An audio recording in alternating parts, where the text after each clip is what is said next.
मोहनजोदड़ो सभ्यता। सिंधु घाटी सभ्यता की सबसे प्राचीन सभ्यताओं में से एक मानी जाने वाली मोहनजोदड़ो सभ्यता वर्तमान में पाकिस्तान के सिंध प्रांत में सिंधु नदी के किनारे स्थित है और यह सभ्यता काफ़ी प्राचीन सभ्यता मानी जाती है।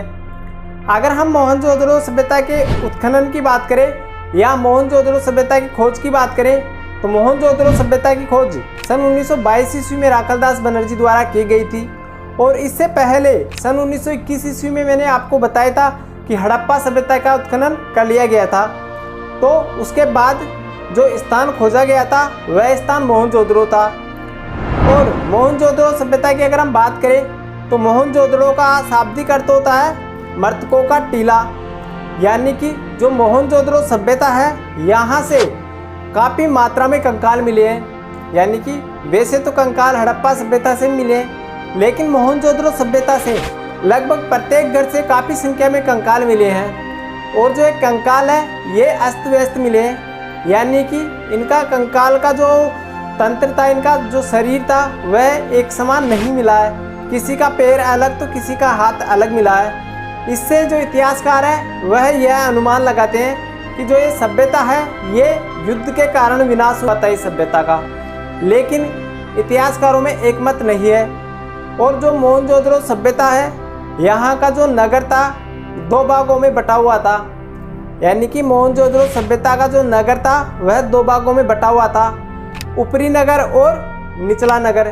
तो जो ऊपरी नगर था उसमें दुर्ग था जिसका क्षेत्रफल कम था लेकिन उसमें धनी लोग रहते थे, या हम यह भी कह सकते हैं कि जो उसमें उच्च वर्ग के लोग थे वही उसमें रह पाते थे।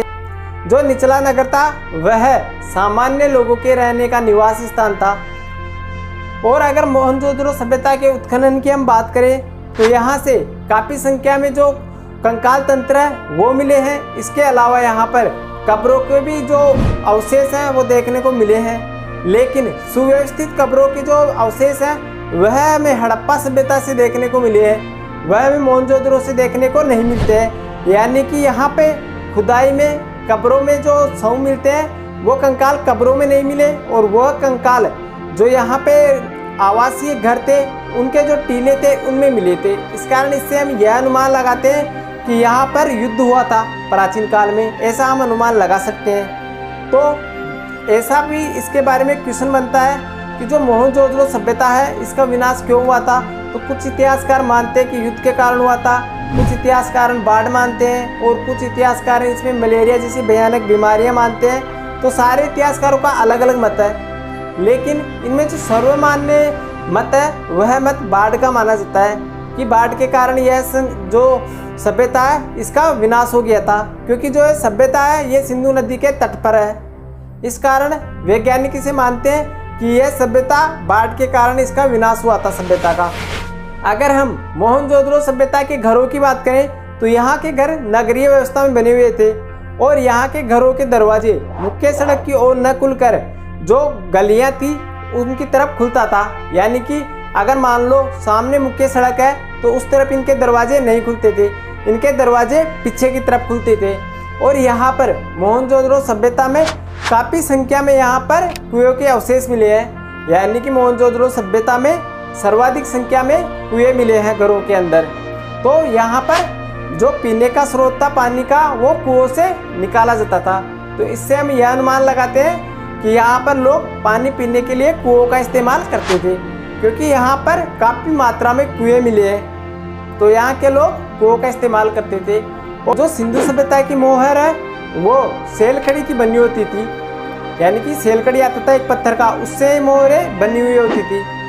अगर यहाँ के हम धार्मिक जीवन की बात करें तो दोनों का धार्मिक जीवन लगभग समान था, यानी कि हड़प्पा सभ्यता का और यहाँ का जो धार्मिक जीवन था वह समान था। यहाँ के लोगों का मुख्य व्यवसाय कृषि था और जो यहाँ के लोग धार्मिक जीवन में रहते थे वो भगवान शिव और पशुपतिनाथ जैसे देवताओं की उपासना करते थे। और यहाँ का व्यापार भी काफ़ी मात्रा में समृद्ध था, यानी कि जो मोहनजोदड़ो या हम यह भी कह सकते हैं कि जो हड़प्पा सभ्यता है यहाँ का जो व्यापार था वह विदेशों तक फैला हुआ था। यानी कि मोहनजोदड़ो सभ्यता का व्यापार मेसोपोटामिया सभ्यता से भी देखने को मिलता है, यानी कि वहाँ से यहाँ तक इनका व्यापार किया जाता था एक दूसरे से। तो ये इनका व्यापार भी काफ़ी समृद्ध था। जो मोहनजोदड़ो की मुहरें हैं वो मेसोपोटामिया की सभ्यता में भी देखने को मिलती है। इस कारण हम यह अनुमान लगाते हैं कि जो यहाँ का व्यापार था वो मेसोपोटामिया की सभ्यता तक फैला हुआ था। तो यहाँ का व्यापार काफ़ी संख्या में था।